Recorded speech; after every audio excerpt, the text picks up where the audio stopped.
पुराने चनों के दाने भी खाने लगती है। उसका पति उसे गौर गौर से देखे जा रहा था।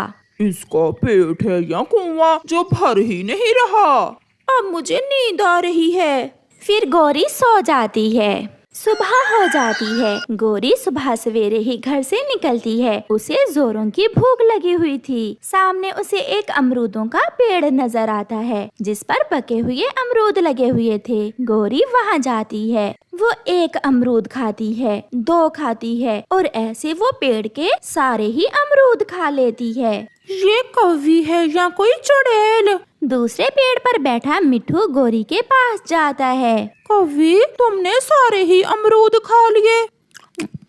तुम जाओ यहाँ से, मुझे बहुत भूख लगी हुई है। ऐसा ना हो कि मैं तुम्हें ही खा जाऊं। मिट्ठू वहाँ से भाग जाता है। चिड़िया मैं सच कह रहा हूँ, उसने पेड़ से सारे ही अमरूद खा लिए। भला कैसे कोई पक्षी इतना भोजन खा सकता है? मिट्ठू, हो सकता है उसे जोरों की भूख हो, इसलिए उसने सारे ही अमरूद खा लिए। नहीं चिड़िया, उस कौवी में जरूर कोई चुड़ैल छुपी हुई है। गौरी कौवी कबूतर के गाजरों के खेत में जाती है और सारी ही गाजरें खा लेती है। वो बुलबुल के घर जाती है और उसका बारिशों के लिए जमा किया हुआ सारा ही भोजन खा लेती है। मैं सुबह से खा खा कर थक गई हूँ, मगर मेरी भूख मीठी नहीं रही। कहीं ये उस बुढ़िया के शराब का असर तो नहीं है? फिर उसे अपनी तरफ चिड़िया, कबूतर और मिट्ठू आते हुए दिखाई देते हैं। गौरी की बच्ची, तुमने मेरी सारी ही गाजरें खा ली। इतनी गाजरें तो कोई भैंस भी नहीं खा सकेगी। मैं ना कहता था, ये कौवी नहीं कोई चुड़ैल है, चुड़ैल। गौरी, सच सच बताओ, क्या बात है? तुम ऐसे क्यों कर रही हो? मुझे बहुत जोरों की भूख लगी है। मुझे भोजन खाना होगा, मुझे भोजन खाना होगा। गौरी कौवी ऐसा कहते हुए वहाँ से भाग जाती है। सारा दिन खा खा कर जब उसकी भूख नहीं मिटती तो वो एक पेड़ के पत्ते ही खा जाती है। दूर बैठा कालू कौवा ये सब देख रहा था। इसका मतलब वो पक्षी सच्चे ही है। इसकी भूख तो कभी मिटने वाली नहीं है। शाम को जब गौरी कौवी घर आती है तो कालू उससे डर रहा था। क्या तुम्हें भूख लगी हुई है? हाँ कालू, मैंने सुबह से बहुत कुछ खाया है, मगर फिर भी भूख नहीं मिट रही। यहाँ आओ मेरे पास। तुम दूर क्यों बैठे हुए हो? कालू डर रहा था कि अगर वो गौरी के पास गया तो कहीं वो उसे ही ना खा ले। ये सब उस बुढ़ी फाख्ता के शराब से हो रहा है।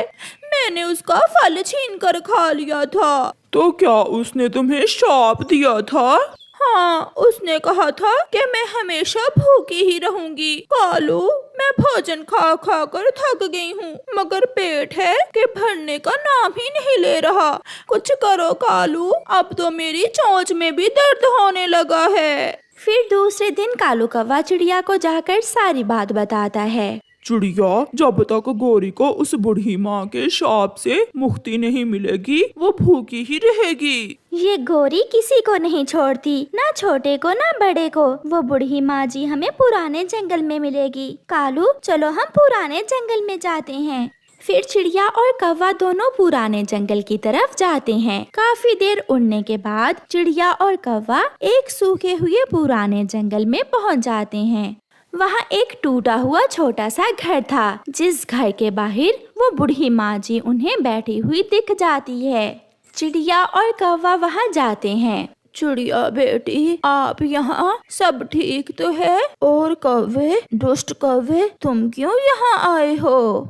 माँ जी, ये उस कौवे का पति है जिसे आपने शाप दिया है। माँ जी, दया करें, वो बुरी है, उसे जो सजा मिल चुकी वही बहुत है। माँ जी प्लीज मेरी पत्नी को अपने शाप से मुक्ति दे दें, वरना वो भूख मिटाने के लिए मुझे भी खा जाएगी। वो खुद को भी खाएगी तो फिर भी उसकी भूख नहीं मिटेगी। माँ जी, वो अंडा देने वाली है, उस परना से ही उसके आने वाले अंडे पर दिया करें, उसे शाप से मुक्ति दे दें। तो फिर उसे कहो कि कोई एक नेकी का काम करे। नेकी का काम करने से उसे मेरे शाप से मुक्ति मिल जाएगी। धन्यवाद बोलकर चिड़िया और कौवा वहाँ से चले जाते हैं। गोरी घर के बाहर बैठी सूखा घोंसला तोड़ तोड़ कर खा रही थी। बूढ़ी माँ जी ने कहा है कि तुम्हें श्राप से मुक्ति पाने के लिए कोई नेकी का काम करना होगा। नेकी का काम? कालू, मैंने सारी जिंदगी नेकी ही नहीं की, फिर मुझे क्या मालूम नेकी का काम क्या होता है। आज जंगल जाओ और भोजन इकट्ठा करके खुद खाने की बजाय छोटे पक्षियों में बांट दो। ये नेकी का काम है। मैं करूँगी, मैं नेकी का काम जरूर करूँगी। फिर गौरी ऐसा ही करती है। वो भोजन लाकर छोटे पक्षियों में बांटती है और फिर उसे बूढ़ी माँ जी के शाप से मुक्ति मिल जाती है और उसकी ना मिटने वाली भूख मिट जाती है। भोजन ढूंढना अब कालू कौवे के लिए बहुत आसान हो गया था, क्योंकि कालू कौवा हर रोज इंसानों की बस्ती की तरफ जाता और वहाँ एक किसान के खेत से कुछ चने चुरा लेता। आज के लिए इतना ही काफी है, पेट भी भर लिया और गोरी के लिए भी चने ले लिए। कालू कौवा कुछ चने लेकर वहाँ से उड़ता है। नदी पर गोरी कौवी दूसरे पक्षियों के साथ बैठी हुई थी। लो पतरी जी, खाओ चने, बहुत स्वादिष्ट हैं। मेरा सुंदर पति कितना ख्याल रखता है मेरा। ऐसा कहते हुए गोरी कौवी चने खाने लगती है। गोरी, हम सब भी बहुत भूखे हैं, थोड़े चने हमें भी दे दो। ना ना गोरी, ये चने मैं तुम्हारे लिए लाया हूँ। हम सब भी आपके दोस्त हैं, हमें भी थोड़े से दे दो। ना ना, मेरे पति जी बहुत मेहनत से कमा कर लाते हैं मेरे लिए चने। चल कालू, घर जाकर खाते हैं। वो देखो, मोटा कबूतर कैसे घूर घूर कर देख रहा है मुझे।